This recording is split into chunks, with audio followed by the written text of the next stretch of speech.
December 30th, 2013. Disturbing headline coming out of Utah. Bald eagle deaths in Utah alarm and mystify scientists. December 30th, that's today.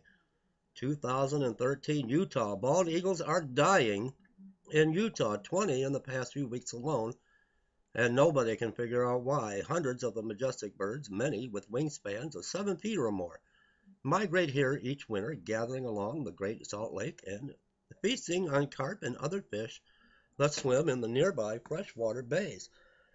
Many are attributing this to the current situation over in Japan at Fukushima with the Unit 3 reactor now leaking out steam and the bald eagle feeding on uh, nearby fish from the freshwater bays that maybe they are contaminated with radioactivity from the fallout at Fukushima.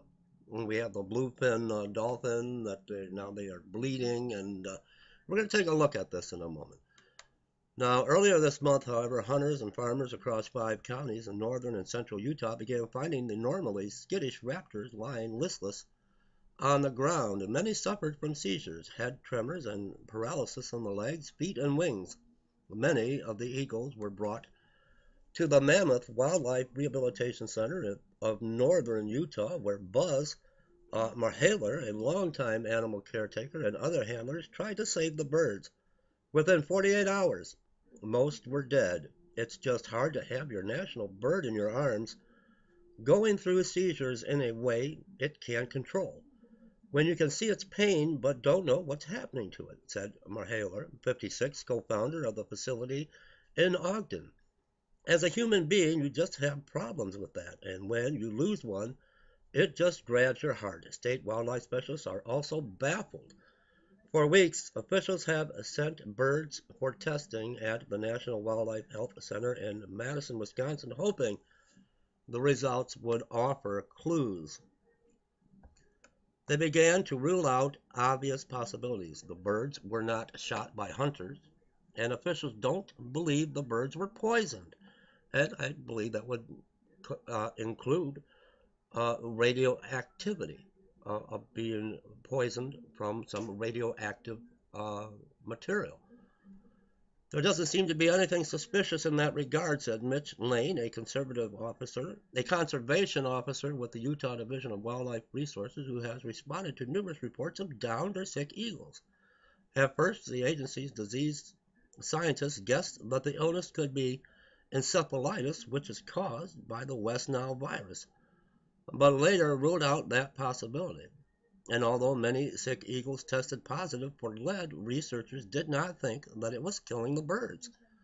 Officials suggest the eagle die-off is possibly um, connected to the deaths of thousands of eared grebes that began in Utah in November. Eagles are known to prey on the small shore birds because the grebes are thought to have died from avian cholera. Many scientists theorize that the eagles became sick from feeding on the infective, and I believe it's grebes, Grebes. You can correct me, please, if I'm wrong. Officials still don't know why the shorebirds became sick. We're getting closer to an answer, Lane said, adding that officials would meet this week to continue investigating the mystery. Meanwhile, a new ailing bald eagle surfaces almost daily.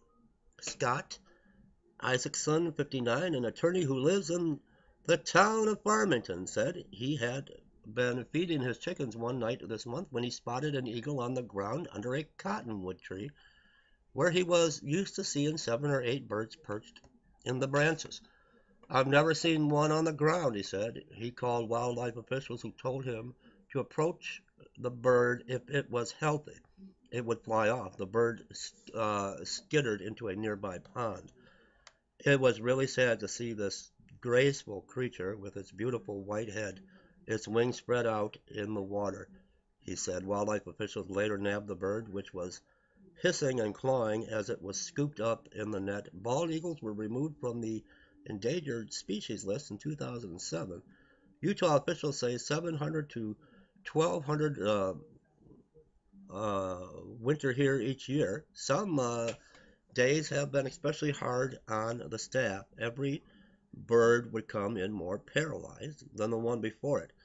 Marhaler said they couldn't move their legs. Their wings were weak. Their heads would jerk with tremors. It was difficult to watch. The retired Air Force member said it's often difficult to determine the age of adult eagles. With their plumage, they can be 5 or 20. It's hard to tell, he said. Officials at the Wildlife Rehabilitation Center have their own theories about the sickness. Some point to radiation from Japan after the 2011 meltdown at the Fukushima Daiichi nuclear power plant. We aren't ruling out anything, and neither am I.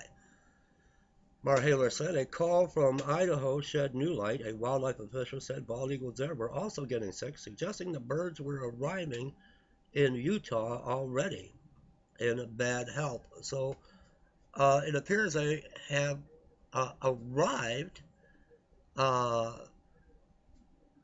from Idaho to Utah already sick, carrying whatever this disease is.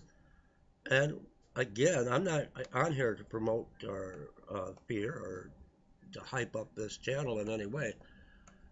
But we have to look at the strange mystery illness with these bald eagles. Our mainstream media is not going to tell us everything. They're going to sweep a lot of important news and information we need to know under the rug, and it's up to us to come out here and to find and seek the answers and the truth for ourselves. So it remains a mystery illness, but we got to look now over in Japan. Fukushima reactor number 3 is just billowing out steam. It's a dangerous situation over there. It happened again in July of this year, 2013.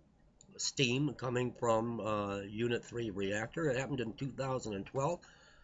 And with the major catastrophe after the 8.9, 9.0 earthquake and giant tsunami that crippled the Fukushima Daiichi nuclear facility.